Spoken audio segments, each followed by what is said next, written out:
సూర్యాపేట జిల్లాలో కుటుంబ సభ్యుల మధ్య భూ వివాదం హత్యాయత్నానికి దారితీసింది. ఈ ఘటనలో తీవ్ర గాయాల పాలైన బాధితురాలు పోలీస్ స్టేషన్లో ఫిర్యాదు చేయగా కేసు నమోదు చేసి దర్యాప్తు చేస్తున్నారు.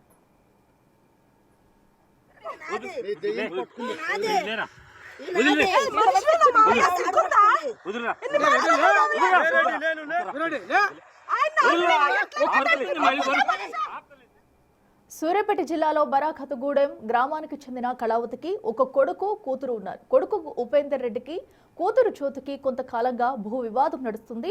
దీంతో రెండు కుటుంబాల మధ్య తగాదాలు కూడా జరిగాయి. తల్లి కళావతి కొడుకు ఉపేందర్ రెడ్డి దగ్గర ఉంటుంది. జ్యోతికి బరాఖతగూడెం గ్రామంలో వ్యవసాయ భూమి ఉండగా ఆ పొలంను అదే గ్రామానికి చెందిన వారికి కౌలుకిచ్చారు.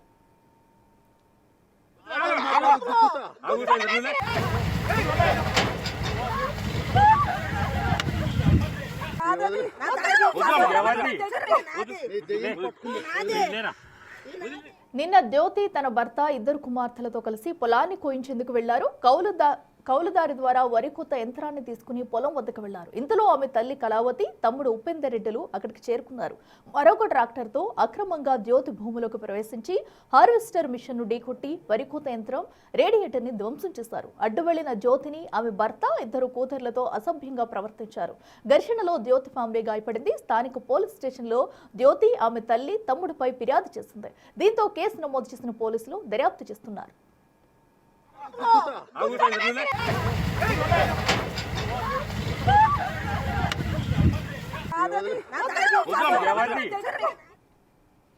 మరింత సమాచారం మా ప్రతినిధి రమేష్ లైవ్ లో అందిస్తారు. రమేష్, చెప్పండి, భూ వివాదం కారణంగా సొంత కుటుంబంలోనే గొడవలొచ్చి కూడా ఘర్షణ వాతావరణం చోటు చేసుకున్నట్టయితే తెలుస్తుంది. సో ప్రస్తుతం ఆ జ్యోతి ఆమె పరిస్థితి ఎలా ఉంది? అసలు ఈ భూ వివాదం ఎన్ని రోజులుగా కొనసాగుతుంది? రైట్, గత కొంతకాలంగా తల్లి కూతుర్ల మధ్య కూడా ఈ ఆస్తి తగాదా భూ వివాదం అయితే కొనసాగుతుంది. పెద్ద మనుషుల సమక్షంలో కూడా మాట్లాడుకోవడం జరిగింది. గతంలో కేసు కూడా నమోదైనటువంటి పరిస్థితి కనిపించింది. కానీ నిన్న చూసినట్లయితే ఆ పొలం వద్దకు వెళ్లి ఎవరైతే తల్లి కొడుకు ఇద్దరు కలిసి కూడా ట్రాక్టర్ వేసుకొని పొలం వద్దకు వెళ్లి అక్కడ వరి కోపిస్తున్నటువంటి ఆ కూతురుపై కూడా విచక్షణ రహితంగా కూడా మొత్తం దాడి చేసినటువంటి విజువల్స్ కూడా చూస్తున్నాం. మనం గతంలో చాలా వరకు ఘర్షణలు చూసాం, భూ తగాదాలు చూసాం. కానీ ఒక సినీ పక్కీలో ఒక సినీ క్లైమాక్స్ మాదిరిగా కూడా అక్కడ ఏం జరుగుతుందో కూడా తెలియలేనటువంటి పరిస్థితి. ట్రాక్టర్ తీసుకొచ్చి హార్వెస్టర్ డ్రైవర్ ని గుర్తించడం, అదేవిధంగా కూతుర్ని ఆ మనవరాలను కూడా విచక్షణ రహితంగా కొట్టుకోవడం అనేది చూస్తుంటే ప్రతి ఒక్కరిని కూడా ఈ ఘటన కలిచివేసిందని చెప్పొచ్చు. ఆ వీడియోలో కూడా మనకు ఆ ఒక యుద్ధరంగంగా కూడా కొనసాగుతున్నటువంటి పరిస్థితి కనిపిస్తుంది. అయితే కూతురికి అదే గ్రామంలో 5 ఎకరాల పొలం ఇచ్చారు. అదేవిధంగా 3 ఎకరాలు కూడా తన సొంతంగా కొనుక్కున్నటువంటి ఆ పరిస్థితి అయితే ఎదురైంది. కానీ తను కొనుక్కున్నటువంటి భూమిని తనకు ఇవ్వకుండా కూడా ఆ తల్లి అదేవిధంగా సోదరుడు ఇద్దరు కూడా అడ్డుపడడం జరిగింది. గతంలో కూడా పెద్ద మనుషుల సమక్షంలో కూడా కూర్చొని మాట్లాడుకోవడం జరిగింది. కేసు కూడా నమోదు చేయడం జరిగింది. కానీ నిన్న ఇక్కడ వరి కోసే సమయంలో కూడా వారు ట్రాక్టర్ వేసుకొని రావడం, పెట్రోల్ తీసుకొని వచ్చి హార్వెస్టర్ పై పోవడం, డ్రైవర్ ని కొట్టడం, అదేవిధంగా తల్లిపై అదేవిధంగా ఆ వీరిపై కూడా దాడి చేయడం అనేది కూడా మొత్తం ఆ విజువల్స్ కూడా మనం వీడియోస్ చూస్తే గతంలో ఎప్పుడు కూడా ఇలాంటి ఘర్షణలు చోటు చేసుకోలేదు. ఒక గ్రామంలో గతంలో పంచాయతీలు జరిగినప్పుడు కూడా గెట్టు పంచాయతీలు పక్క వాళ్ళతో కూడా పంచాయతీలు అవేది. కానీ ఏకంగా తల్లి కూతుర్ల మధ్య పంచాయతీ అనేది ఎప్పుడు కూడా చూడనటువంటి పరిస్థితి కనిపిస్తుంది. కొడుకును తీసుకొని వచ్చి ఆ కూతురుతో ఈ విధంగా కూతుర్ని మనవరాలను కూడా విచక్షణ రహితంగా కొట్టి దాడి చేసినటువంటి పరిస్థితి కనిపించింది. పోలీసులు కూడా కేసు నమోదు చేసుకోవడం జరిగింది. అయితే పోలీసులు కేసు నమోదు చేసుకున్నా కానీ కేవలం వారిని పిలిపించి వదిలిపెట్టారే కానీ వారిపై చర్యలు తీసుకోలేదని చెప్తున్నారు. ఆమెకు అయినటువంటి గాయాలను కూడా మీడియాకు చూపిస్తూ కూడా ఆ జ్యోతి మొరపెట్టుకున్నటువంటి పరిస్థితి అయితే కనపడుతుంది. రమేష్, అయితే దీనికి సంబంధించి కూడా ఇప్పుడు పోలీసులకి ఏమైనా కంప్లైంట్ చేస్తారా? సో ఎందుకంటే ఇంతకు ముందు నుంచి కూడా ఈ గొడవ జరుగుతున్నా కూడా ఇప్పటి వరకు క్లియర్ కాలేదనేది కూడా అర్థమవుతుంది. మరి దీనిపై ఇప్పుడు అది సెటిల్ చేసుకునేందుకు పోలీసులను ఆశ్రయించారు.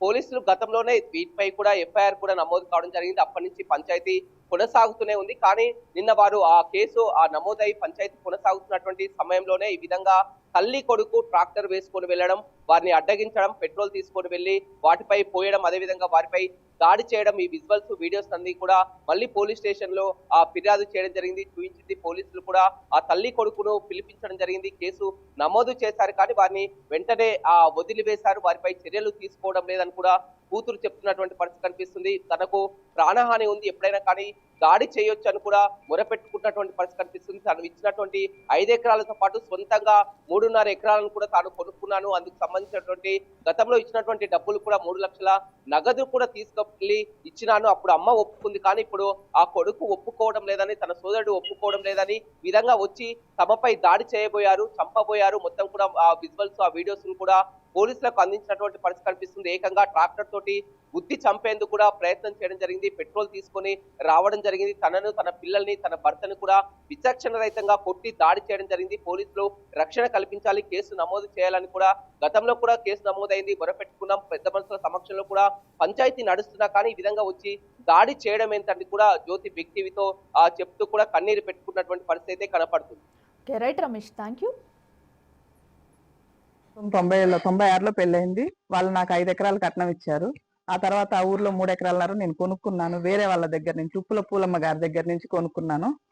అది నా భూమి అని చెప్పేసి నా భూమి మీదకి వచ్చేసి నన్ను ఒకసారి నా పొలం మొత్తం రౌండ్ అప్ కొట్టేసి స్టార్టర్లు బిక్కొని పోయి మోటార్లు కాల్ చేసి, ఇప్పుడు అవన్నీ అలాగే ఉన్నాయి, పైప్ లైన్లు అన్ని పగలగొట్టేసి ఇలా చేసేసారు.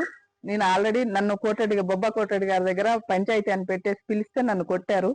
కోదా టౌన్ పోలీస్ స్టేషన్ లో 215/2025 కేసు అయింది, ఎఫ్ఐఆర్ అయింది.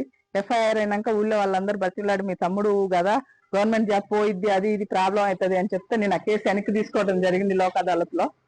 తర్వాతకి మళ్ళీ మొన్న వచ్చి కోటిరెడ్డి గారు, లక్ష్మారెడ్డి రెడ్డి గారి దగ్గర పంచాయతీ అయిపోయింది. 7 తులాల బంగారం, 7 లక్షల రూపాయలు, 2 తులాల బంగారం ఇచ్చాను. అంతకుముందు నావి వడ్లయ్యి 5,36,000 ఉన్నాయి. సిఐ గారి సమక్షంలో కూడా పంచాయతీ అయింది, ఆ రోజు కాలేదు.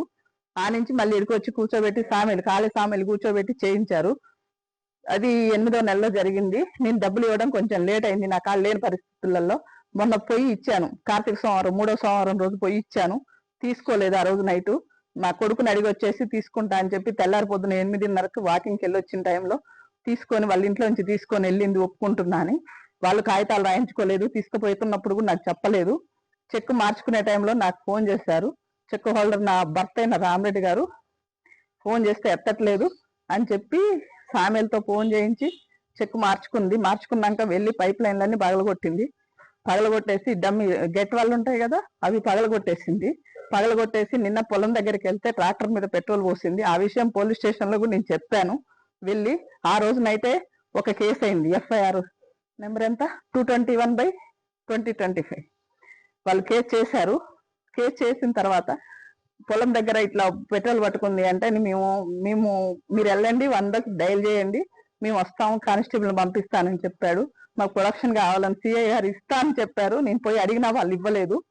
ఇవ్వకపోగా పైగా ఇప్పుడు ఇది నిన్న పొద్దున పూట ఇక్కడ మిషన్ వాళ్ళందరికీ రానివ్వను అని చెప్తే నేను మిర్యాలగూడెం నుంచి మిషన్ పిలిపించుకున్నాను. ఆ మిషన్ ట్రాక్టర్ తో గుద్ది 1,50,000 నుంచి 2 లక్షల మధ్యలో డ్యామేజ్ చేశారు మిషన్ కి. ఆ అబ్బాయి కూడా వస్తా అని చెప్పాడు ఇప్పుడు 9 గంటలకి స్టేషన్ దగ్గరికి. డ్రైవర్ ని లాగి నా పిల్లలు ఇద్దరిని ఇటోకళ్ళని అటోకళ్ళని తన్ని, నా పెద్ద పాపకి బ్లీడింగ్ అవుతుంది, ఏమవుతుందో తెలియదు, హైదరాబాద్ హాస్పిటల్కి పంపించాను ఇప్పుడే. చిన్నమ్మాయిని కొట్టారు, అది మీకు మీడియాలో కనపడుతూనే ఉంది. నన్ను కొట్టారు.